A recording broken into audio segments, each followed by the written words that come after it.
প্রতিদিনের মতো আবারও চলে আসলাম নতুন আরো একটি রেসিপি নিয়ে। আশা করি আপনাদের কাছে অনেক ভালো লাগবে। হ্যালো ফ্রেন্ডস, আসসালামু আলাইকুম। সবাইকে স্বাগতম ফেসবুক পেজে এবং আমার ইউটিউব চ্যানেলে। তো বন্ধুরা, আজকের রেসিপিতে থাকছে গাজরের হালুয়া। আর যেহেতু সামনে শবে বরাত, সেই উপলক্ষে গাজরের হালুয়া আজকে আমার আম্মাজানদের জন্য তৈরি করব। তো গাজরের হালুয়া তৈরি করার জন্য এখানে আমি 2 কেজি গাজর নিয়েছি। আপনারা আপনাদের অনুযায়ী নিয়ে নিন। যাই হোক বন্ধুরা, তো গাজরগুলো আমি অফ ক্যামেরায় কেটে কেটে নিয়েছি।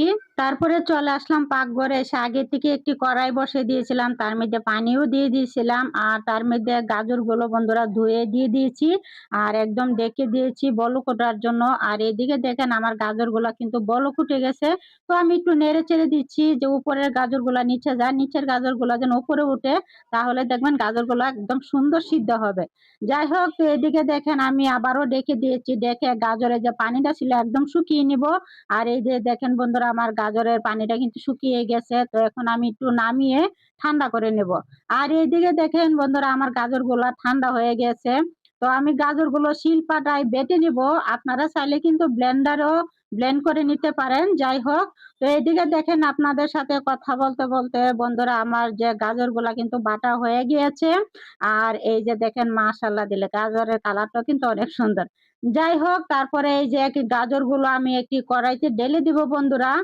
আর এখানে আমি কিছু উপকরণ দিয়ে দিব। তো প্রথমে দিয়ে দিব বন্ধুরা যে চিনি। তো আমি এখানে 1 কাপ চিনি দিয়েছি। আপনারা কিন্তু আপনাদের অনুযায়ী মিষ্টি অনুযায়ী দিয়ে দিয়েন। যাই হোক, তারপরে এখানে আমি ৩-৪টা এলাচ দিয়েছি, ২টা তেজপাতা দিয়েছি, ৩-৪টা খাল দিয়েছি। আর মিষ্টির ব্যালেন্সটা ঠিক রাখার জন্য সামান্য একটু লবণ দিয়েছি। তারপরে বন্ধুরা চলে আসলাম পাকঘরে। এসে এই যে কড়াইটা বসাই দিয়েছি। আর এই পর্যায়ে চুলার আগুনটা কিন্তু একদম বাড়িয়ে দিয়েছি। বাড়িয়ে একদম যে গাজরে যে পানিটা উঠে গেছে, চিনির দেওয়াতে কিন্তু পানি উঠে গেছে। চিনির পানিটা কিন্তু একদম শুকিয়ে নেব।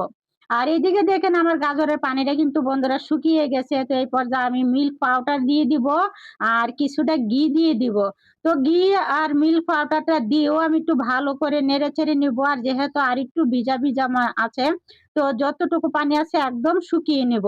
তো যতটা শুকিয়ে নেবেন খেতে কিন্তু ততটাই ভালো লাগবে।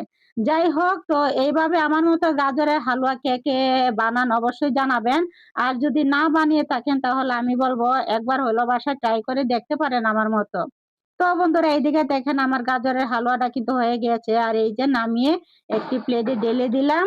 তারপরে বন্ধুরা যে সুন্দর দেখা যাওয়ার জন্য হালুয়াটাকে একটু গোল করে নিব প্লেটটার মধ্যে। আর যেহেতু এটা অনেকটা গরম, হাত দিয়ে করব না, এই চামচটা দিয়েই করে নিব। আর এই যে দেখেন গোল হয়ে গিয়েছে।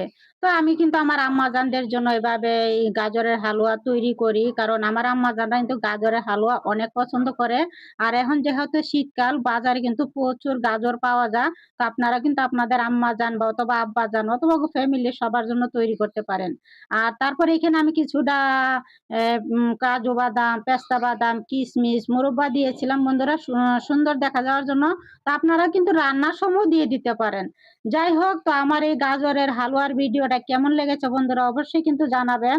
আর ভালো লাগলে একটি লাইক দিয়ে পাশে থাকবেন। আজকে এই পর্যন্তই, দেখা হবে অন্য আরেকটি ভিডিওতে। সবাই ভালো থাকবেন।